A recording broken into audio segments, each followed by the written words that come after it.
बच्चों को जब सी बनाना आ जाता है तो दाल बहुत आसानी से ये लोग बना लेते हैं। ठीक है, दाल ये लोग बहुत आसानी से बना लेते हैं, क्योंकि जब इनको सी बनाना आता है तो आप उनको बोलें उल्टा उल्टा बनाना है सी। ठीक है, अब इसके ऊपर आता है तोएं। अब तोएं कैसे बनवाना है? जब आप लोगों ने स्ट्रेट लाइन सिखाई थी बच्चों को, तो आप लोगों को याद होगा कि 2 डॉट डाले थे। 2 डॉट डालेंगे, आप सीधा जाएंगे।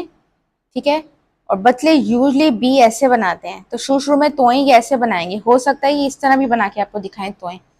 फिलहाल आपने उनको बनाने देना है, ताकि उनको ये याद हो जाए कि ये दाल जो है के ऊपर जब तोएं डलता है तो दाल कहलाता है, और जब आपका टे की शक्ल बनाकर हम इसके ऊपर तोएं डालते हैं तो ये बनता है टे। तो शुरू में बच्चे ये गलत बनाते हैं, कभी कभी बहुत चिपका के भी बनाते हैं। थोड़ा थोड़ा आपने उनको करेक्ट करना है, और जब परफेक्शन पे आएंगे तो कुछ टाइम बाद वो बिल्कुल सही बनाएंगे।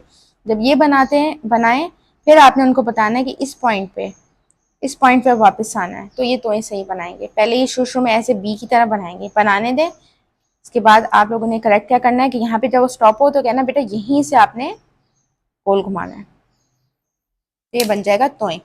एक बाकायदा अलग से आप प्रैक्टिस कर सकते हैं तोएं की।